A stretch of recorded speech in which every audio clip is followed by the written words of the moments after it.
नमस्कार। कोरोना पश्चातका विभिन्न अवस्था कस्तो रहनेछ भनेर विभिन्न विधासँग केन्द्रित रहेर हामीले यो विशेष संवाद प्रस्तुत गर्दै आएका छौं र आजको संवादमा हामी कोरोना पश्चातको शिक्षा जगतका विषयमा कुराकानी गर्छौं। किनभने कोरोना संक्रमणको प्रारम्भिक अवस्था रहँदाखेरिमा नेपाल सरकार शिक्षा विज्ञान तथा प्रविधि मन्त्रालयले विश्वविद्यालयदेखि लिएर विद्यालयसम्मका परीक्षाहरूको जसरी व्यवस्थापन गर्न विद्यालय या विश्वविद्यालयलाई भनेको थियो त्यो एउटा पाटो छ। त्यो बीचमा केही परीक्षाहरू रोकिएका छन्, जस्तै कक्षा 10 को परीक्षा जसलाई हामी एसई परीक्षा भन्छौं। उक्त परीक्षा रोकिएको छ। 24 घण्टा पनि बाँकी नरहँदाखेरिमा कोरोना संक्रमण रोक्नका लागि बनाइएको उच्च स्तरीय समितिका तर्फबाट यो परीक्षा स्थगन गर्ने निर्णय आएको थियो। तथापि त्योभन्दा अगाडि शिक्षा मन्त्रीले एसई परीक्षा सम्पन्न गर्न सकिन्छ भन्ने मनोबल प्रस्तुत गर्दै आउनु भएको थियो। यसैगरी त्रिभुवन विश्वविद्यालयले जारी रहेका एमफिल बाहेक अरू सबै परीक्षाहरू स्थगन गरेको छ। ती परीक्षाहरू कहिले हुन्छ, बाँकी विश्वविद्यालयका परीक्षा कहिले हुन्छ भन्ने प्रश्न पनि छ। त्यसैगरी कक्षा 11 र 12 को वैशाख महिनामै तोकिएका परीक्षाहरू स्थगन भएका छन्। ती परीक्षाहरूको अवस्था के हुन्छ, नयाँ शैक्षिक सत्रको व्यवस्थापन कसरी हुन्छ, विद्यालय तहका जो परीक्षा भएर बसेका छन् तिनको नतिजा प्रकाशन कसरी हुन्छ। शिक्षा विज्ञान तथा प्रविधि मन्त्रालयले मन्त्रीका तर्फबाट विभिन्न समिति र कार्यदलहरू बनाएर यति बेला कसरी नयाँ शैक्षिक सत्रको व्यवस्थापन गर्न सकिन्छ, प्रविधिको प्रयोग गरेर अबको शिक्षालाई अगाडि बढाउन सकिन्छ कि सकिँदैन लगायतका विषयमा पनि उहाँले गृह कार्य गरिरहेको विषय सञ्चार माध्यम मार्फत सार्वजनिक भएको छ। यसैगरी अर्थमन्त्रीले सरकारको प्रवक्ताका रूपमा आम जनतालाई दिएको जानकारीमा निजी विद्यालयहरूले 1 महिनाको शुल्क निशुल्क दिनुपर्ने भनेर जो विषय सार्वजनिक भयो त्यो विषयमा पनि निजी विद्यालय सञ्चालकहरूका संस्थाहरूले आफ्ना तर्फबाट टिप्पणी गरेका छन्। तथापि त्यो टिप्पणी त्यति ठुलो आवाजमा मुखर भएको चाहिँ छैन। यिनै विषयको सेरोफेरोमा आम अभिभावक झन्डै 5 लाख को हाराहारी 4,88,000 को हाराहारीमा विद्यार्थी एसई परीक्षा दिने तयारीमा थिए। उनीहरू अहिले हाम्रो परीक्षा के हुन्छ, वैशाख 15 को लकडाउन लम्बिएर जान्छ या खुल्छ त्यस पछाडि अनि हाम्रो परीक्षा कहिले हुन्छ होला भनेका छन्। 11 र 12 का विद्यार्थीहरूको पनि त्यही अवस्था छ। विभिन्न विश्वविद्यालयका विद्यार्थीहरूको त्यही अवस्था छ। तथापि केही विश्वविद्यालयले अनलाइनमा पढाउने काम सुरु गरिसकेका छन्, केही विद्यालयहरूले पनि अनलाइनको कोर्स पनि विकास गरेका छन्। यस्तो अवस्थामा शिक्षा विज्ञान तथा प्रविधि मन्त्रालय यति बेला के गरिरहेको छ भनेर आजको यो कुराकानीमा कोरोना पश्चातको शिक्षा जगत यो कुराकानीमा विशेष कुराकानीमा हामीले नेपाल सरकारका शिक्षा विज्ञान तथा प्रविधि मन्त्रीलाई आमन्त्रण गरेका छौं। मन्त्री गिरिराज मणि पोखरेल यति बेला हामीसँग हुनुहुन्छ। मन्त्रीज्यू स्वागत छ। हस्, धन्यवाद। सबभन्दा पहिले पक्कै पनि सबैलाई अहिले कोरोना संक्रमण लकडाउन र यो असहज परिस्थिति व्यवस्थापन कसरी गर्ने, आफूलाई पनि व्यवस्थापन कसरी गर्ने भन्ने छ। तपाईको व्यक्तिगत जीवन मैले चिनेका कारणले योगा गर्नुहुन्छ, ध्यान गर्नुहुन्छ, सात्विक प्रकारको जीवनशैली छ। अलि सजिलो भएको छ तपाईलाई? अब राजेन्द्रजी, कोरोनाले सिर्जना गरेको जो विश्वस्तरीय जो महाविपत्तिमा हामी छौँ, अहिले तपाईँसँगै पनि हामी अनलाइन यो प्रोग्रामहरू चलाइराखेका छौँ। अलिकति तपाईँले बोल्नुभएको कुरा इको पनि भएको छ, तर मैले कति बुझेँ, मेरो कुरा कति बुझिएको छ अलिकति भनिदिनुहोस् त। हामीले एकदम राम्रोसँग सुनेका छौं। हाम्रो प्रश्न पनि तपाईले त्यसरी नै राम्ररी सुनिदिनुस्, तथापि केही तितो पनि हुन्छ होला प्रश्न।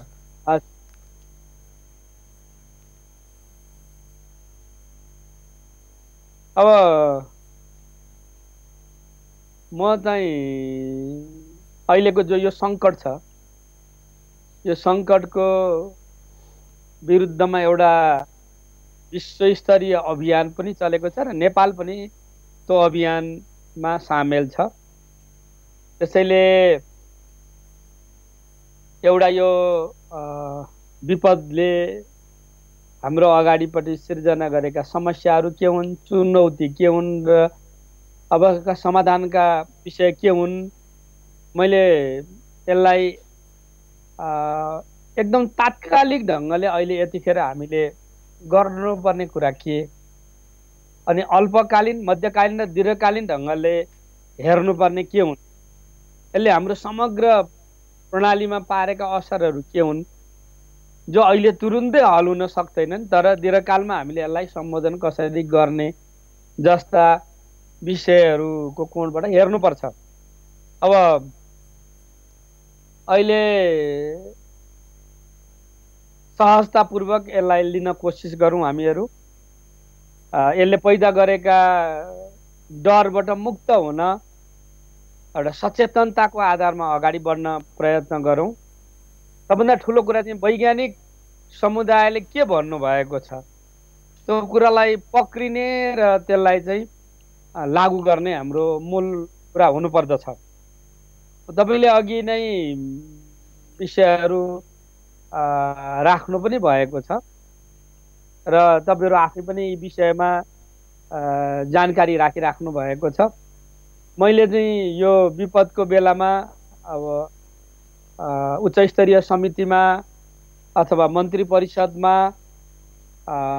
जाने, मन्त्रालयका एकदम अत्यावश्यक कामहरूलाई अगाडि बढाउने अनि यिनीहरूलाई चाहिँ अघि भनेकै कोणबाट चाहिँ हामीले एउटा सही दिशातर्फ कसरी अगाडि बढाउने। शिक्षा क्षेत्र एउटा यस्तो क्षेत्र हो जसले विषयलाई सही ढङ्गले बुझियो भनेदेखि त्यसले यो जनचेतनाको नै मोर्चालाई चाहिँ सबभन्दा सही ढङ्गले अगाडि बढाउन सक्दछ।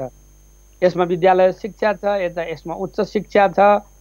अब यो समग्र नै यो क्षेत्रले चाहिँ ठिक कुरा बुझाउने र सही दिशातर्फ नेपाली समाजलाई लैजाने भूमिका खेल्नु पर्दछ। म तपाईँ मार्फत पनि यो आग्रह गर्न चाहन्छु। जस्तै मन्त्रीज्यू, अब फटाफट प्रश्नहरूमा जान्छु। सबभन्दा बढी मान्छेहरूको प्रश्न चाहिँ यो बेला अलिकति इको भइराखेको छ। अब आवाजमा कहीँ प्राविधिक समस्या मिलाउँ। म प्राविधिक मित्रहरूलाई हाम्रो त्यहाँ चाहिँ टेलिभिजन, हाम्रो एमसिआर रुममा टेलिभिजन खुलेकै हुन्छ, ती प्रकारका टेलिभिजनहरूको आवाज छ भने त्यसलाई व्यवस्थापन गरिदिन अनुरोध गर्छु। मन्त्रीज्यूको कानमा चाहिँ इको आछ भन्ने उहाँको भनाइरह्यो। अहिले राम्रो सुनिया छ? इको चाहिँ आइराखेको छ। मैले चाहिँ प्रश्न बुझ्नु पर्यो। मेरो प्रश्न चाहिँ म तपाईँलाई बुझिने गरी सोध्छु। सबभन्दा बढी चाहिँ अहिले मान्छेहरूको प्रश्न यो अर्कै प्रकारको सङ्क्रमण छ, यति बेलामा यो शिक्षाका कुरा, परीक्षा कहिले या परीक्षाफल कहिले, नयाँ शैक्षिक सत्र कहिले, यो विषयमा सञ्चार माध्यममा चाहिँ डिबेटै नगर्दै हुन्थ्यो भन्ने पनि जनमत छ अहिले। त अहिले पनि त्यहाँ टेक्निकल प्रब्लम छ यो माइक्रोफोनको, मैले फेरि आग्रह गरेँ। तर म के भन्न चाहन्छु भनेदेखि नेपाली समाज चाहिँ अलि यो परीक्षामुखी खालको छ। त्यो लामो समयदेखि हाम्रो चाहिँ त्यो कल्चर बनेको छ। अब जब परीक्षा आउँछ विद्यार्थीलाई परीक्षा त स्वाभाविक ढङ्गले लाग्छ, तर अभिभावकलाई पनि त्यही ढङ्गले परीक्षा वरिपरि सोच्नलाई चाहिँ प्रेरित गर्दछ हाम्रो। त्यसैले म अहिले सबैलाई के भन्न चाहन्छु भने यो परीक्षा नगराउने गरेर चाहिँ अहिले नसोचौँ पहिलो है। बरु परीक्षाका मा सुधार गर्नुपर्ने कुरा के हुन्। लामो समय लाग्छ हामीलाई 69-70 दिन रिजल्ट ल्याउन भनेदेखि त्यसलाई कसरी घटाउने। अहिले हामीले एकातिर चाहिँ अब बन्दाबन्दीको कार्यक्रमलाई अगाडि बढाइराखेका छौँ र यसैको सेरोफेरोमा हामीले चाहिँ यो भौतिक दूरी कायम गर्ने काम पनि हामी गरिराखेका छौँ। यो पक्षलाई ध्यान दिएर वास्तवमा हाम्रा चाहिँ परीक्षा केन्द्रहरूलाई कसरी व्यवस्थित गर्ने, यसले हामीलाई चाहिँ तात्कालिक ढङ्गले यो दिशामा सोच्नलाई प्रेरित गरेको छ। मैले चाहिँ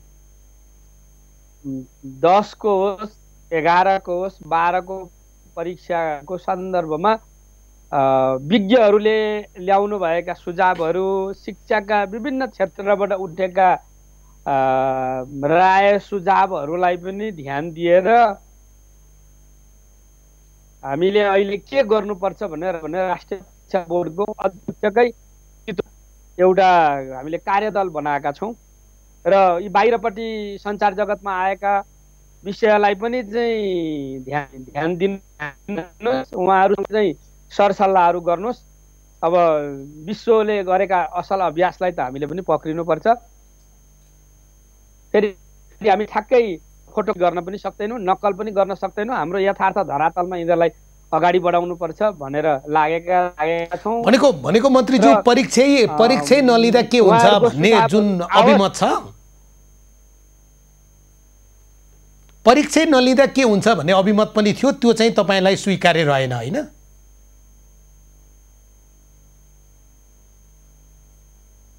मेरो प्रश्न सुन्नुभयो? यहाँको विचारै बुझ्न सकिनँ। मैले सोधेको प्रश्न चाहिँ कतिपय जनअभिमत चाहिँ अहिले कतिपय मानिसहरू चाहिँ परीक्षा नलिँदा के हुन्छ भन्छन् क्या। त्यसरी अहिले सोध्न सकिँदैन।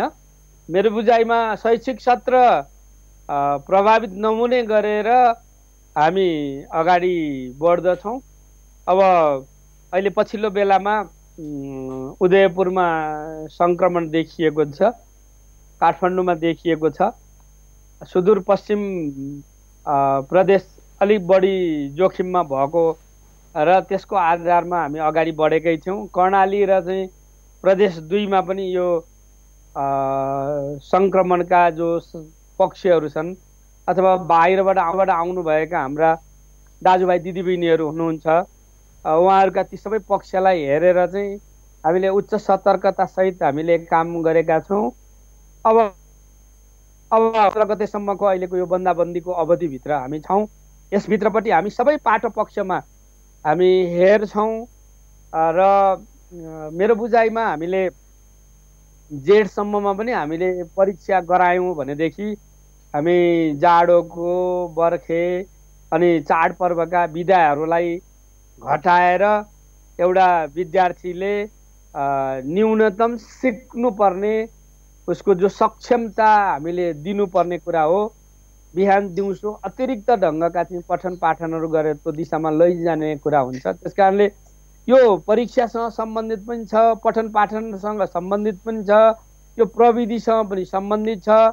तर हामी शैक्षिक सत्रलाई चाहिँ सुनिश्चित गरेर त्यही अन्तर्गत चाहिँ तयारीको क्रममा छौँ। जस्तै अहिलेसम्म सामान्यतः यदि लकडाउन बढेन, यो सङ्क्रमण बढेन भने जेठमा चाहिँ एससी परीक्षा गर्न सकिन्छ भन्ने ठाउँमा हो।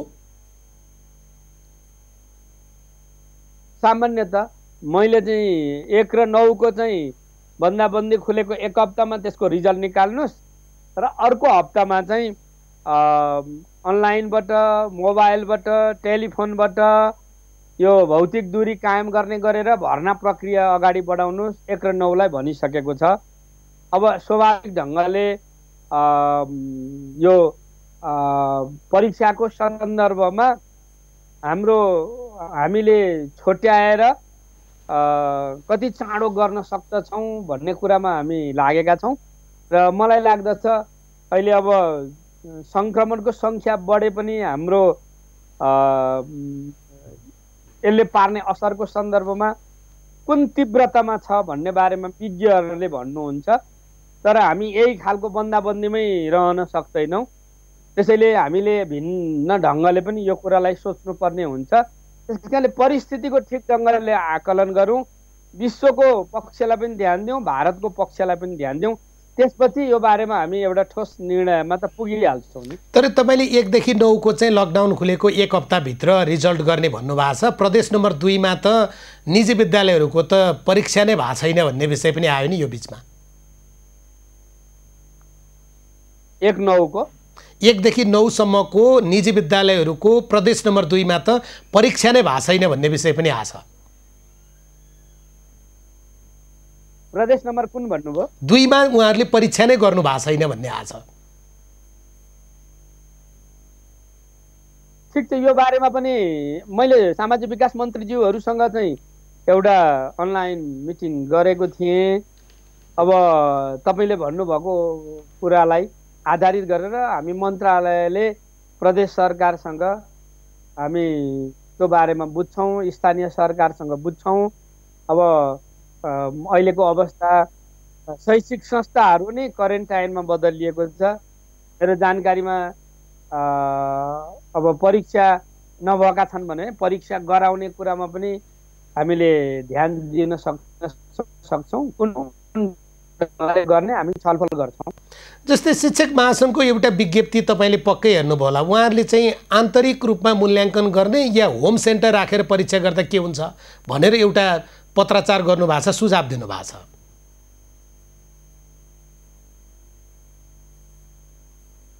महासङ्घले पनि कतिपय विषय उठाएको छ, कतिपय विज्ञहरूले पनि विषयहरू उठाउनु भएको छ। यो आएका सुझावहरूकै लागि त हो हामीले एउटा कार्यदल बनाएका हौँ। कार्यदलले यी सबै कुरालाई हेरेर हाम्रो प्रणाली भित्रपट्टि परिमार्जन कसरी गर्न सकिन्छ भन्ने कोणबाट हेर्ने हो। अब अहिले हामीले ती सुझावहरूलाई ध्यान दिएर तिनीहरूलाई मान्यता दिँदाखेरि हाम्रा विद्यार्थीहरूको अन्तर्राष्ट्रिय समकक्षतासँग मेल खान्छ कि खाँदैन, अनि उनीहरू पढाइको लागि माथिल्लो कक्षामा जान त सक्लान्, तर उनीहरूको त्यो सक्षमतालाई जो मापन गर्ने कुरा छ र रोजगारीसँग गाँसिने कुरा छ, त्यो कुरासँग मेल खान्छ कि खाँदैन, यो सबै कोणबाट हेर्नुपर्छ होला नि त। त्यो जम्मै कुरालाई 3 घण्टाको परीक्षाले मात्रै नाप्ने हो र त्यहाँबाट हामी कहिले माथि उठ्ने भन्ने विज्ञहरूको प्रश्न हो। यो कुरा चाहिँ हामीले पनि भन्दै आइराखेको कुरा नै हो। हामीले हाम्रो सिकाइ केन्द्रित परिवर्तनको दिशामा जानु पर्यो। हामीले आफूलाई प्रविधि मैत्री बनाउनु पर्यो। हामीले यो एकदमै 3 घण्टा लेखेको आधारमा म चाहिँ सक्षम हुन्छु भन्ने र बुझ्ने यो परम्परागत कुरालाई चाहिँ हामीले नयाँ ढङ्गले लैजानु पर्यो। अनि उसले विद्यार्थीले कति सिकेको छ भन्ने कुरा चाहिँ ठिक ढङ्गले यसलाई मापन गर्ने कुरा त चाहिन्छ नि, मूल्याङ्कन आवश्यक पर्दछ। होइन, तर तपाईँले 10 वर्षसम्म या 12 वर्षसम्म मन्त्रीज्यू 10 वर्ष या 12 वर्षसम्म तत् विद्यालयले गरेको मूल्याङ्कनलाई तपाईँले मान्ने या आधिकारिकता दिने, यो बेलामा आइसकेर चाहिँ उनीहरूमाथि प्रश्न उठाउने, यो त समग्र प्रणालीमाथि नै प्रश्न भएन र, आशंका भएन र? होइन, यसले हाम्रो समग्र हामीले जो कुरालाई अगाडि बढाइराखेका छौँ, यो सङ्कटले हामीलाई नयाँ ढङ्गले सोच्न प्रेरित गरेकै छ। फेरि यो सङ्कट चाहिँ यथावत ढङ्गले जे कुरा हामी गरिरहेको छौँ त्यही आधारमा मात्रै समाधान हुँदैन, हामी माथि उठ्नु पर्दछ। त्यस कारणले त मैले अहिले शिक्षा विज्ञान प्रविधि मन्त्रालय अन्तर्गत विभिन्न विषयगत समितिहरू पनि बनाएको छु। एउटा गणेश शाह पूर्व विज्ञान प्रविधि मन्त्रीको संयोजकत्वमा 6वटा विषयगत समितिहरू हामीले बनाएका छौँ। त्यसमध्येमा एउटा हाम्रो चाहिँ अहिले शिक्षामा अनलाइन पद्धति र विकल्पहरू चाहिँ के हुन सक्दछन् भन्ने छ। हाम्रो खुला विश्वविद्यालयको भिसीको संयोजकत्व हुन्छ। त्यसमा हामीले शिक्षाका निकायगत संरचनाहरू को पनि सहभागिता गराएका छौँ र वास्तवमा यसले चाहिँ नयाँ ढङ्गले लैजानलाई, प्रविधि मैत्री बनाउनलाई कसरी जानु पर्दछ। हामी विश्वविद्यालयमा अलिक सजिलो ढङ्गले जान पनि सजिलो छ, विद्यालय शिक्षामा त्यही कुरा कसरी अगाडि बढ्न सक्दछ। तपाईँ अहिले भर्चुअल क्लासहरू चलिराखेका छन्, तिनीहरू धेरै अन्तर्क्रियात्मक खालका त छैनन्। हामी त्यो कोणबाट पनि छलफल गरिराखेका छौँ। त्यस कारणले त्यो नयाँ दिशामा जाने कुरा हो। तपाईँले मन्त्रीज्यू, तपाईँ आफैले, मैले एकचोटि तपाईँलाई फेरि चाहिँ सम्झाएको मात्रै, विश्वको आजको दिनमा शिक्षाको सबभन्दा सफल र सबल अभ्यास गरिरहेको भनेको फिनल्यान्ड। त्यहाँको शिक्षा तपाईँ आफै गएर सशरीर गएर हेरेर आउनु भएको छ। उनीहरू परीक्षालाई महत्त्व दिँदैनन्, उनीहरू पिरियडलाई महत्त्व दिँदैनन्, उनीहरू किताबलाई महत्त्व दिँदैनन्, त्यही कारण उनीहरू सफल भएको छन्। तपाईँसँग यस्तो सुन्दर मौका छ रूपान्तरणको, तर फेरि पुरानै सोचतिर किन फर्किन खोज्या? पहिलो कुरा, जुनसुकै कामलाई अगाडि बढाउन चाहिँ एउटा मोड आउँछ, त्यसका पूर्व परिस्थितिहरू तयार गर्नुपर्ने कुरा हुन्छ। मैले त तपाईँसँगको पहिलेको कार्यक्रममा पनि यो बारेमा बोलिसकेको हुँ। म त्यो प्रणालीबाट, फिनिस प्रणालीबाट प्रभावित पनि छु, शिक्षकलाई जुन ढङ्गले तयार गर्नुभएको छ हामीले हेर्नु पर्यो हाम्रो शिक्षकहरू त्यही ढङ्गले तयार भएको छ कि छैन। भौतिक पूर्वाधारको दृष्टिकोणले हामी त्यो ठाउँमा छौँ कि छैनौँ।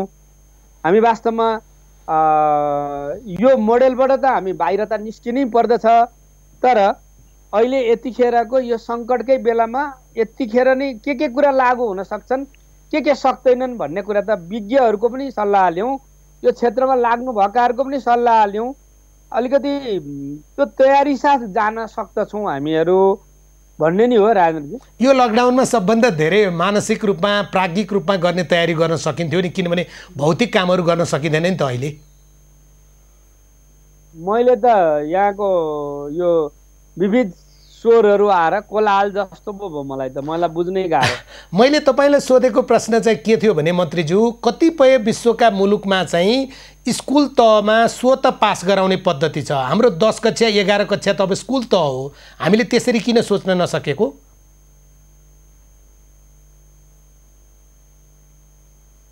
10 र 11 को भन्नुभयो? त्यो त विद्यालय तह हो नि अब हाम्रो संविधानले त। त्यसलाई हामीले स्वत पास हुने प्रणाली किन अपनाउन सकेनौँ? एकपटक यसलाई अफ गरेर फेरि चाहिँ यसलाई म प्राविधिक मित्रहरूलाई त्यही अनुरोध गर्छु। आवाजै पुग्दैन। ठिक छ। शिक्षा विज्ञान तथा प्रविधि मन्त्री गिरिराज मणि पोखरेलसँग यति बेला हामी कुराकानी गरिरहेका छौँ। त्यसले सोधेको कुरा चाहिँ के थियो भने रूपान्तरणको एउटा विशेष मौका थियो, गृह कार्य गर्न, प्राज्ञिक व्यक्तिसँग कुराकानी गर्न तपाईँलाई विशेष मौका थियो। हामी नयाँ कोणबाट एउटा समस्याबाट धेरै सम्भावनाहरू उजागर गर्न सक्थ्यौँ नि, होइन? त्यो सङ्कट भनेको चाहिँ मेरो बुझाइमा चुनौती हो र त्यसलाई अर्को उचाइमा गएर मात्रै समाधान गर्न सकिन्छ। त्यो कुरामा मैले अघि पनि तपाईँलाई चाहिँ मैले उत्तर पनि दिएँ। मैले विषयगत समिति बनाइराखेको छु र अहिले हामी पनि यो जो अवसर नकारात्मक ढङ्गले हामीले प्राप्त गरेको छ यसलाई सकारात्मक दिशामा लैजानको लागि के गर्न सकिन्छ भनेर माथिबाट हामी हेरिराखेका छौँ। यतिखेर यही कुरा हामीलाई चाहिँ 10, 11, 12 को परीक्षामा आधारित भएर अर्को ठाउँमा लैजाऊ भन्ने कुरा त म सम्भव देख्दिनँ। तर यसले अहिले दिएको शिक्षाको आधारमा हाम्रो समग्र प्रणालीलाई नै त्यो दिशामा लैजान त हामी जान्छौँ। पछि परीक्षा जसरी पनि लिने, परीक्षा केन्द्र बनाएर होम सेन्टर बनाएर या पुरानै शैलीमा जसरी पनि लिने, त्यो पुरानो शब्द शैलीमा भन्ने पदावली तपाईँको उपयुक्त पनि छैन। पहिलो कुरा त्यो पुरानो नै छैन अहिले पहिलो। दोस्रो कुरा होम सेन्टर बनाउने भन्ने कुरालाई पनि ठिक ढङ्गले बुझ्नु पर्यो। मैले यो होम सेन्टर बनाउने पदावली पनि प्रयोग गर्दिनँ। विद्यार्थीहरूलाई आफ्नो घरको खाना खाएर अनि परीक्षा केन्द्रमा जाने वातावरण बनाउने हो। त्यो भनेको चाहिँ अब अहिले भौतिक दूरी कायम गर्नुपर्ने र तपाईँ बन्दाबन्दी खुलिसकेपछि पनि परिस्थिति त सामान्यकरण भइसकेको हुँदैन। त्यो स्थितिमा चाहिँ अर्काको घरमा गएर डेरामा बसेर परीक्षा दिनुपर्ने जो अवस्था छ त्यसबाट कसरी मुक्त गर्ने भन्ने हो। त्यो हिमाली र पहाडी क्षेत्रको मूलभूत समस्या हो मेरो बुझाइमा। मैले अहिले त्यसबारेमा पनि विज्ञहरूले हामीलाई राय दिनुहुन्छ। अर्को कुरा अहिले जुन ढङ्गले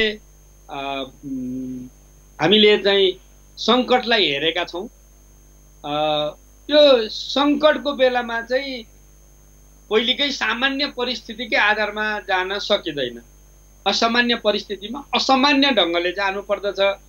आवश्यक पर्दा 10, 11, 12 को परीक्षाको बारे नयाँ ढङ्गले पनि सोचिनेछ। सङ्कटको प्रकृति हेरेर हामी अहिले यही बन्दाबन्दीको बेलामा पनि स्कुलहरू नखुलेको बेलामा पनि, कलेजहरू नखुलेको बेलामा पनि विश्वविद्यालयहरूलाई हामीले अनलाइनमा जानुस्, पठन पाठन अगाडि बढाउनुहोस् पनि भनेका छौँ र हामी आफै पनि विद्यालय शिक्षामा पनि यही बिचमा एउटा प्रयोग गरेर स्थानीय सरकारलाई कसरी हामी सक्षम बनाउन सक्छौँ भनेर लागिराखेका छौँ। त्यस कारणले मैले यो तपाईँले भन्नुभएको परम्परागत भन्ने शब्द पनि म त्यो ढङ्गले हामी सोचिरहेका छौँ। तपाईँले प्रश्नकर्ता नै होइन, तपाईँले आफ्नो तर्फबाट असहमति राख्न त पाउनुभयो मन्त्रीज्यू, तर फेरि हामी जाने बाटो त पुरानै भयो नि। परम्परागत र पुरानो भने त आखिर उस्तै शब्द त हो नि, होइन त?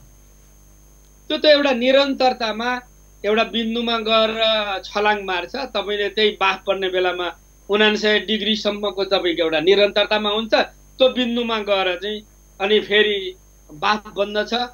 यो प्रक्रिया यहाँ पनि लागू हुन्छ। त्यस कारणले यो कन्टिन्युटी एन्ड ब्रेक भन्छ, निरन्तरतामा एउटा नयाँ ठाउँमा जाने त्यो परिस्थिति हाम्रो अगाडि आएको छ। हामी केमा त्यसलाई चाहिँ हामी लिड गर्न सक्दछौँ, केमा सक्दैनौँ भनेर त्यसलाई हामीले समग्रतामा हेर्छौँ। शिक्षा भन्ने कुरा एकदमै सजिलो कुरा होइन, त्यो कुरा त्यो दीर्घकालीन ढङ्गले सोच्ने कुरा भयो। त्यसैले आजका यतिखेरका तात्कालिक समस्यालाई एउटा कोणबाट हेर्ने कुरा भयो, अनि त्यसपछि तत्कालीन, मध्यकालीन, दीर्घकालीन सबै तयारी गरेर जानुपर्छ नि त। जस्तै अब अर्को विषय चाहिँ धेरै हाम्रा चाहिँ दर्शकले उठाएको प्रश्न चाहिँ चैत्र महिनाको शुल्क निजी विद्यालयमा निःशुल्क भनेर सरकारले घोषणा गर्यो। वैशाखमा त अब एक दिन पनि पढाइ हुँदैन होला, त्यति बेला अब वैशाखको कुरा चाहिँ के हुन्छ भन्ने छ। पहिलो कुरा त सम्माननीय प्रधानमन्त्रीले राष्ट्रको नाउँमा सम्बोधन गर्नुभएको छ। तपाईँहरूले ती सम्बोधनका अन्तर्यहरूलाई बुझ्नु भएको छ। म सबै तपाईँ मार्फतबाट यो विषय उठाउने सबै साथीहरूलाई आग्रह गर्न चाहन्छु। हामीले यो सङ्कट हो, यो मिलेर यसलाई समाधान गर्नुपर्दछ। सरकार, गैर सरकारी क्षेत्र, निजी क्षेत्र सबै मिलेर जानुपर्दछ। त्यसैले म अहिले यो बारेमा मन्त्री परिषदले निर्णय गरिसकेको विषय पनि छ। मलाई सरोकार राख्ने सङ्घ सङ्गठनहरूको तर्फबाट विभिन्न सुझावहरू पनि आएका छन्। ती सुझावहरू मैले मन्त्रीको हैसियतले उच्च स्तरीय समितिमा लैजाने विषय पनि हुन्छन्। र कतिले मलाई यो पनि भन्नुभएको छ, हामीले त चैतसम्मको सबै शुल्कहरू लिइसकेको, त्यस कारणले यो एकदमै सजिलो कुरा पनि छैन। अर्को ढङ्गले यो राष्ट्रको लागि योगदान गर्ने उपायहरू पनि खोज्नु पर्यो भनेर पनि भन्नुभएको छ। त्यसै कारणले अब हाम्रो अहिलेको पद्धतिबाट पठन पाठनको परिस्थिति सहजै आउने मैले देख्दिनँ। सबैले, चाहे सरकारीले, चाहे निजीले, चाहे सहकारीले, सबैले नयाँ ढङ्गले सोच्नुपर्ने कुरा हुन्छ। किनभने यो चाहिँ सम्बन्धित पक्षहरूसँग बसेर हामी मन्त्रालयमा पनि छलफल गरेर समाधानहरू खोजौँला। होइन, जस्तै अभिभावकको ठाउँबाट हेऱ्यो भने त मन्त्रीज्यू उहाँहरूको पेसा गुम्या छ, उहाँहरूको व्यवसाय गुम्या छ। जो विदेशमा अभिभावक भएर यहाँ चाहिँ निजी विद्यालयहरूमा बच्चा पढाउनुहुन्थ्यो, उहाँहरूको आम्दानी गुम्या छ। यो अवस्थामा नपढाएको दिनको, विद्यालय नगएको दिनको उहाँहरूलाई शुल्क तिर्नुहोस् भन्न लगाउन त सकिँदैन होला, किनभने लोक कल्याणकारी राज्य भन्छौँ हामी। अनि फेरि शिक्षकको प्रश्न, घरभाडाको प्रश्न, हामी ब्याङ्कको ब्याज के गर्ने भनेर निजी विद्यालयहरूले भनिरहेको, फेरि शिक्षकहरू मारमा पर्छन् कि भन्ने छ नि त। यो विषय पनि सङ्कटसँग जोडेर समाधान खोज्नुपर्दछ। अब तपाईँले अहिले उठाउनु भएका विषयहरू व्यावहारिक विषयहरू छन्, त्यति मात्रै छैनन्। विषयहरू हाम्रा बाहिर पढ्न गएका विद्यार्थीहरूका समस्याहरू पनि छन्। हामीले सबै समस्यालाई चाहिँ समाधान गर्नै पर्दछ, मिलेर समाधान गर्नै पर्दछ। अहिले कसरी पनि सोचौँ भनेदेखि ब्याङ्कका ब्याजहरू कम गर्ने दिशामा सरकारले पहल गर्न सक्दछ। के रहेछन् त्यो बारेमा पनि मैले पनि विभागीय मन्त्रीको हैसियतले ती मुद्दाहरूलाई अगाडि बढाउँछु। तर अहिले पठन पाठन चलेको छैन अनि स्कुलमा आएका छैनन् भनेर टिचरहरूलाई चाहिँ रोजगारीविहीन बनाउन मिल्दैन। यो कुरामा चाहिँ सबै क्षेत्रले ध्यान दिइदिनु पर्दछ। त्यहाँनिर चाहिँ मन्त्रीज्यू, त्यहाँनिर कतिपय मुलुक, मैले क्यानाडाको हेरेको थिएँ, अन्य मुलुकको हेरेको थिएँ। क्यानाडा जस्तै सबल त हाम्रो देश छैन। तपाईँले त फेरि प्रस्ताव लैजाने कुरा भयो। सरकारले नै रोजगारीमा रहेका सबैलाई 75% चाहिँ सरकारले नै चाहिँ पैसा दिएको पनि देखिया छ। मैले अघि पनि के भने भनेदेखि हरेक देशको आफ्नो छुट्टा छुट्टै पक्षहरू हुन्छ क्या। अहिलेको यो परिस्थितिको बारेमा विभिन्न देशमा विभिन्न ढङ्गले यसलाई समाधान गरेको छ है। त्यसै कारणले फलानी देशको जस्तो अहिले भन्न सकिँदैन। फेरि हाम्रो यसले चाहिँ समग्र अर्थतन्त्रमा पार्ने प्रभाव कति हो अनि यसलाई हामी कसरी चाहिँ यसलाई चाहिँ सुधार गर्दछौँ, अगाडि बढाउँदछौँ भन्ने कयौँ पक्षहरू छन्। अब संविधानले हामीलाई चाहिँ समाजवाद उन्मुख लोक कल्याणकारी राज्यको रूपमा अगाडि बढाएको छ। त्यो मान्यताहरूलाई सरकारले ध्यान दिएर नै अगाडि बढिराखेको छ र तबैसम्म मैले यो कुरा गरिरहँदाखेरि पनि तिनै मान्यताद्वारा नै अभिप्रेरित भएर तर मिलेर सरकार, निजी क्षेत्र, सहकारी क्षेत्र सबै मिलेर नै यसलाई चाहिँ हामीले हल गर्ने हो। कति बेलामा नाफा नोक्सानको कोणबाट नहेरिकन पनि जानुपर्ने होइन। सिधा जवाफ दिनु भएन। तपाईँको आफ्नो शैली होला, तपाईँको आफ्नो सीमितता होला, तपाईँको सीमा होला। म त्यसलाई चाहिँ कुनै पनि हिसाबबाट तपाईँलाई दबाब दिन चाहन्न, त्यो मेरो आशय पनि होइन। तर निजी विद्यालय सञ्चालकहरूको प्रश्न चाहिँ हाम्रो टिचरको तलब के गर्ने, हाम्रो घरबाट के गर्ने, हामीले त्योभन्दा अर्को हामीसँग विकल्प छैन, शुल्क नलियो भनेपछि हामी के गर्ने, सिधी सोधिदिनुहोस् भन्नुभएको छ क्या। अनि मैले पनि अहिलेको बेलामा अहिले भन्न सक्ने कुरा मैले भनेको छु र अहिले चैतको सन्दर्भमा अर्थ मन्त्रालयले विविध क्षेत्रसँग सल्लाह गरेरै ल्याएका अवधारणाहरू हुन्। यो सङ्कटलाई मन्त्री परिषदले नै चाहिँ नेतृत्व गरेर अगाडि बढिराखेको छ। त्यसमाथि उपमन्त्रीको संयोजकत्वमा एउटा समन्वय समिति छ, तपाईँलाई थाहा छ। मैले चाहे निजी क्षेत्रसँग सम्बन्धित होस्, चाहे चाहिँ शिक्षक महासङ्घसँग सम्बन्धित होस्, चाहे विदेश पढ्न गएका विद्यार्थीहरूको विषय होस्, मन्त्रालयले गृह कार्य गरेर एउटा लाइन मिनिस्ट्रीको दृष्टिकोणले ती ठाउँहरूमा लैजाने विश्वास म दिलाउँदछु। र अहिलेको एकातिर चाहिँ दिनको विपदसँग गाँसिएको कुरा स्वास्थ्य मन्त्रालयले हेरेको छ भनेदेखि आर्थिक र अन्य पक्षमा त स्वाभाविक ढङ्गले अर्थ मन्त्रालयले र प्लानिङ कमिसनले त्यसको मूल्याङ्कनहरू गरिराखेको छ। तपाईँहरू जो यो कार्यक्रम सुनिराख्नु भएको छ, म निजी लगानीका साथीहरूलाई पनि यो सङ्कटको प्रकृति हेरेर कुन क्षेत्रले कुन ढङ्गले कस्तो योगदान गर्नुपर्छ भन्ने कुरो त चाँडै आउँछ। त्यो कुरालाई यहाँहरूले पनि पक्रिदिनुपर्छ भनेर आग्रह गर्नु। राहतमा एउटा बडो केही ठाउँमा अनौठो परिदृश्य देखिया छ। बच्चा निजी विद्यालयमा पढाएका आधारमा या निजी विद्यालयमा पढाउने शिक्षकहरू उहाँहरूले पनि राहत पाउनु भएको छैन। तपाईँहरूको बच्चा निजी विद्यालयमा पढ्छ या तपाईँहरू निजी विद्यालयमा पढाउनुहुन्छ भनेका आधारमा राहत नदिने सरकारको त्यस्तो पोलिसी छ र? होइन, राहत सम्बन्धमा हामीले एउटा मापदण्ड बनाएर नै पठाएका हौँ।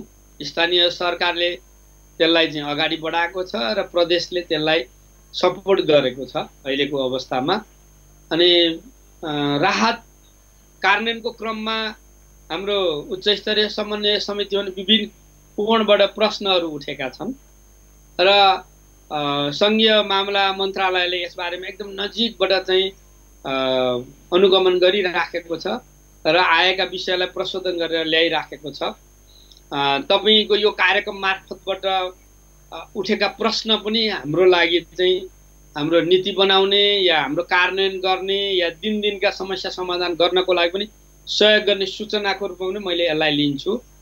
र त्यस्ता व्यवहारिक अप्ठ्याराहरू छन् भनेदेखि मलाई लाग्दछ स्थानीय सरकार मार्फत सङ्घीय मामला मन्त्रालयमा पनि पठाउनु पर्दछ। तर पछिल्लो समन्वय समितिको निर्णय चाहिँ के हो भने हामी राहतबाट पछाडि फर्किन सक्दैनौँ, यसलाई व्यवस्थित गर्नुपर्दछ र अझ राम्रो बनाएर लानुपर्छ भन्ने कुरामा चाहिँ नेतृत्व।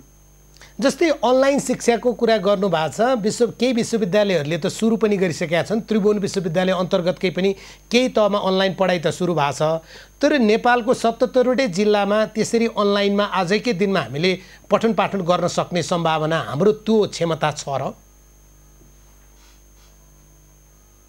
यो 72मा म शिक्षा मन्त्री थिएँ र त्यतिखेर हामीले यो परीक्षाहरू गराउनु परेको थियो। त्यस अन्तर्गत चाहिँ पठन पाठनको तयारी अन्तर्गत हामीले टेलिभिजन र एफएमहरूबाट त्यो कामलाई अगाडि बढाउन एउटा सानो प्रयोग हामीले गरेका थियौँ प्रदेश 2 मा। र अब विगतमा शिक्षा मन्त्रालयको कोणबाट हेर्दाखेरि दूर शिक्षाको चाहिँ सामग्रीहरू तयार भएका अभ्यासहरू भएका हुन्। त्यस कारणले मैले पछिल्लो बेलामा मन्त्री परिषदमा पनि यो सङ्कटको बेलामा हामीले जहाँ हाम्रो विद्युतीय सुविधा छैन, टेलिभिजनको सुविधा छैन, त्यहाँ हामीले एफएमबाट पनि पठन पाठनलाई चाहिँ अगाडि बढाउँ। जहाँ यो सुविधा छ टेलिभिजन केबलको माध्यमद्वारा पनि हामी चाहिँ अगाडि बढौँ भनेर माथि पनि कुराहरू राखेको छु। र हामी अहिले अब 9 र 10 को चाहिँ आइतबारदेखि शुक्रबारसम्म नेपाल टेलिभिजनबाट भर्चुअल क्लास चलाइराखेका छौँ अनिवार्य विषयको। टेलिभिजन एसोसिएसनसँग पनि यसलाई विस्तार गरेर यो बेलामा अरूले पनि यसमा सहयोग गर्नु पर्यो भनेर हामीले संवादको प्रक्रिया पनि सुरु गरेका छौँ। अब एकदमै सजिलो कुरा त यो छैन, प्रभावकारी कति भाषा भन्ने कुरा पनि हेर्नुपर्छ होला।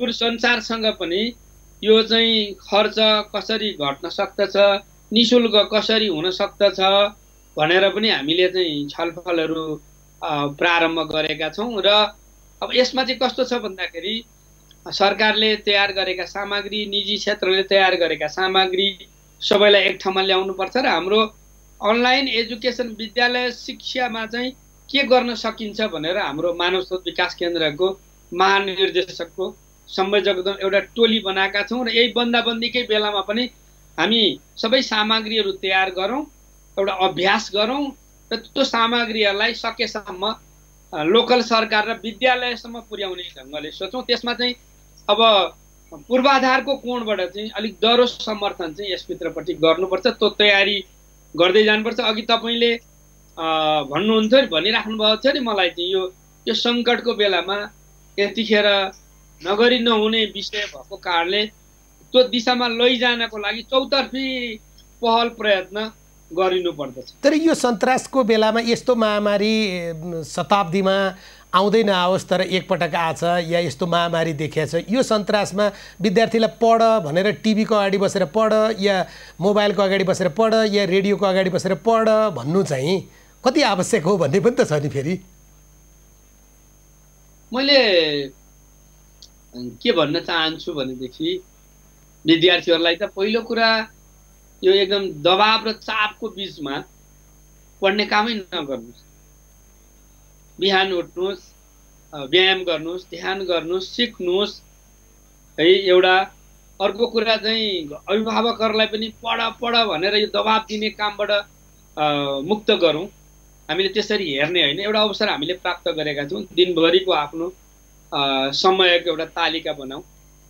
पढ्नुपर्ने कुरा पढ्नै पर्छ, तर सहजतापूर्वक कुन कुन विधिद्वारा सिक्न सकिन्छ, टेलिभिजनबाट सिक्न सकेला, टिचरसँग सिधा सम्पर्क गर्न सकेला, स्कुलको म्यानेजमेन्टसँग सिधा सम्पर्क गर्न सकेला, युट्युबमा गएर कतिपय विषयहरू लिन सकिएला, अरू ढङ्गले भएका छन् भने पनि त्यो लिउँ।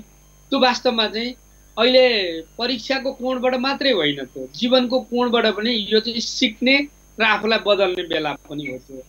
अनि हामी के गर्छौँ, घरका अभिभावकहरूले पनि अब बच्चाको पढाइ भइसकेपछि घरको काम लगाउनु हुँदैन भन्छौँ हामीहरू। अलिकति काममा पनि लगाउनुहोस् है। म नजिकबाट अहिले परीक्षा दिने केटाकेटीहरूको बिचमै छु म। मैले घरलाई पनि त्यो कुरा भनिराखेको छु, एउटा खालको एउटा तालिका बनाऊ र अलिक व्यवस्थित ढङ्गले जाउँ। अलिकति मनोरञ्जनसँग, स्वस्थ मनोरञ्जनसँग पनि गाँसौँ, अलिक घरका कामसँग पनि गाँसौँ। यो त एउटा चाहिँ घरमा बसेर यो सङ्कटको बेलामा हामीले सही दिशा पक्रिनु पर्ने, यो हामीसँग धेरै विकल्पहरू छैनन् यो भित्रपट्टि। त्यस कारणले दबाबमा होइन, सहजतामा यो यतिखेरको आवश्यकता हो भन्ने कोणबाट सोचौँ। अनि अब कस्तो छ भनेदेखि ज्ञान प्राप्त कसरी हुन्छ, हामीले प्रकृतिलाई बुझ्ने क्रममा, समाज बनाउने क्रममा जे अनुभवहरू सँगाल्यौँ त्यसलाई हामी ज्ञान भन्छौँ। होइन, हामी त कहिले पनि कक्षा कोठा र किताबबाट बाहिर निस्केका थिएनौँ नि त मन्त्रीज्यू। त्यस कारणले यो अवसरमा, यो विपदको बेलामा पनि त्यो विद्यार्थीले र अभिभावकले, अरूले पनि आफ्नो ज्ञानको स्तर माथि उठाउने अवसर प्राप्त भएको छ। कुन कुन पद्धतिद्वारा हुन सक्छ, अब अभिभावकहरूले पनि हेर्नु पर्यो आफ्नो बच्चाहरूको चाहिँ तयारी कस्तो छ भन्ने ढङ्गले एउटा सहजतापूर्वक चाहिँ एउटा वातावरण बनाइदिने कुरा हो। उनीहरूलाई चाहिँ दबावको बिचमा होइन, नयाँ ढङ्गले त्यसलाई चाहिँ व्यवस्थापन गर्ने कुरा हो।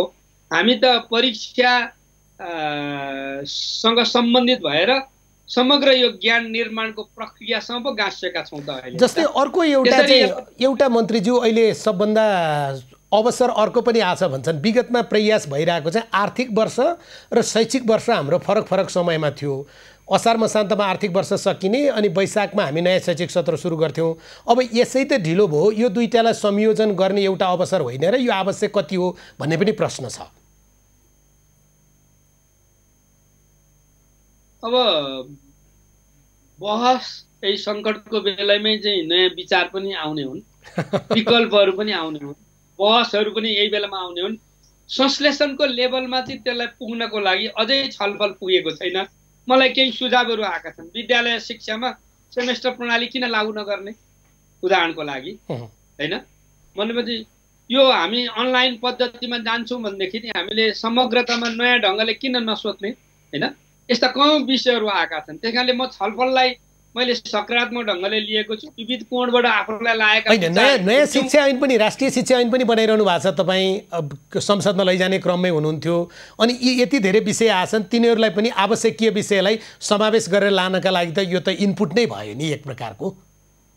मैले केही दिन अगाडि जुन सामाजिक विकास मन्त्रीज्यूहरूसँगको मिटिङमा पनि भनेको थिएँ, पहिले हामीले शिक्षा ऐन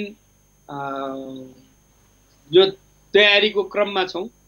मैले कानुन मन्त्रालय पठाइसकेको छैन, अर्थ मन्त्रालयबाट केही सुझावहरू हामीलाई आएका छन्। तिनीहरूलाई हेरेर अनि सङ्घ, प्रदेश र स्थानीय तहका अनुभवलाई पनि ध्यान दिएर त्यसलाई चाहिँ परिमार्जन गरेर लैजाने विश्वास व्यक्त गरेको थिएँ। थप अहिलेको यो सङ्कटले हामीलाई चाहिँ के कुरामा चाहिँ नयाँ ढङ्गले सोच्नलाई चाहिँ हामीलाई प्रेरित गरेको छ।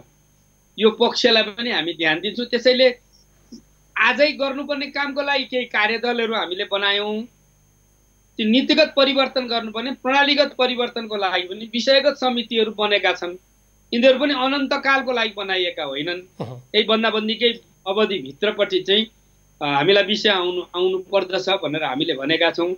विश्वविद्यालयहरूको भिसीहरूसँगको पनि मिटिङमा पनि हामीले चाहिँ आह्वान गरेका छौँ हामीहरूले। त्यस कारणले यो सङ्कटले हामीलाई दिएका शिक्षाहरूलाई चाहिँ अबको हाम्रो ऐनहरू निर्माणको कोणबाट तिनीहरूलाई चाहिँ हामीले जोड्न प्रयत्न गर्नुपर्छ। म अब अन्तिममा छु। अन्तिममा एउटा म अभिभावक भएर तपाईँलाई प्रश्न सोध्छु। मेरो छोरीको प्रश्न, मेरो छोरीले मन्त्रीज्यूलाई सोधिदिनुहोस् भनेर भनेकी छन्। म स्कुल कति गतेबाट, कुन महिनाको कति गतेबाट जान पाउँछु भनेकी छन्। मैले यो त मन्त्रीज्यूलाई नि कसरी थाहा हुन्छ र भनेको थिएँ, तथापि सोधिदिनु भनेका कारणले सोधेँ। छोरीहरूलाई, छोराहरू सबैलाई यो म के भन्न चाहन्छु भने यो सङ्कट चाहिँ विश्व स्तरको हो र नेपाल को सङ्क्रमणको अवस्था हेर्दाखेरि हाम्रो अझै भयावह भएको छैन, तीव्र गतिले अगाडि बढेको छैन।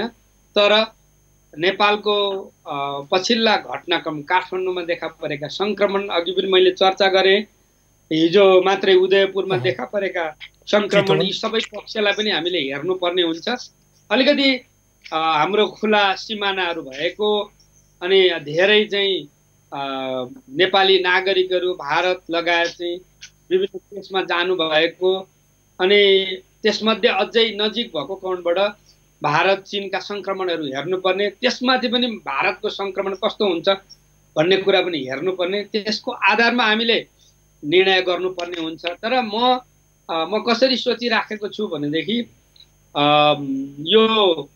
यही बिचमा पठन पाठनको प्रक्रिया अनलाइनबाट अगाडि बढाउने एउटा, दोस्रो कुरा जेठसम्ममा हाम्रा चाहिँ नभएका परीक्षाहरू 10, 11, 12 का परीक्षाहरू चाहिँ सम्पन्न गर्ने, अरू विधाहरूलाई घटाएर हामीले साउन भदौमै हामी गयौँ भने पनि हाम्रो शैक्षिक सत्र चाहिँ हामी अतिरिक्त कक्षाहरू चलाएर विद्यालयले, शिक्षकहरूले पनि मेहनत गरेर विद्यार्थी र अभिभावक पनि यसमा चाहिँ सहमत भएर गयौँ भनेदेखि हामी त्यो सामान्य अवस्थामा जान्छौँ। त्यो भनेको सरकारले तपाईले अहिलेसम्म सोचेको साउन हो? अब म त विपदको परिस्थिति हेरेर मात्रै यो कुरा टाइम भन्न सकिन्छ। हस्, मेरो अहिले हुन्छ मन्त्रीज्यू, तपाईलाई धन्यवाद। अहिले लाग्दछ दसैँ अगाडिसम्ममा हामी पठन पाठनको प्रक्रियालाई अगाडि बढाउन सक्ने दिशामा जान्छौँ होला र फेरि केही प्रकृतिको बन्दाबन्दी पनि हुँदैन। अब बिस्तारै अर्को मोडेल पनि यसभित्रपट्टि आउन सक्दछ। प्रदेशहरूको भिन्नतालाई पनि ध्यान दिनुपर्छ। शैक्षिक संस्थाहरूमा चाहिँ क्वारेन्टाइनहरू छन्, तिनीहरूलाई पनि हेर्नुपर्दछ। स्कुल खोलिदिएर मात्रै हुँदैन, कलेज खोलिदिएर मात्रै हुँदैन, त्यहाँको अन्य विपदले सिर्जना गरेका जोखिमहरूलाई चाहिँ निर्मलीकरण गर्ने दिशामा पनि जानुपर्छ। त्यही कारणले त्यो समग्र पक्षलाई हेरेर अनि पठन पाठनलाई चाहिँ सङ्कटको बेला पनि अगाडि बढाउनै पर्छ भन्ने यो दायित्वलाई निर्वाह गर्ने गरी हामी लागेका छौँ। म सबै विद्यार्थीको अभिभावकको पनि साथ सहयोगको चाहिँ माग गर्छु। हस्, धन्यवाद मन्त्रीज्यू। हस्, यहाँलाई पनि धन्यवाद। शिक्षा विज्ञान तथा प्रविधि मन्त्री गिरिराज बढी पोखरेलसँगको यो कुराकानी कोरोना पश्चातको शिक्षा जगत यही सकिन्छ। खबरभित्रको खबरका लागि हेर्दै रहनुहोला एबी न्युज खबर। नमस्कार।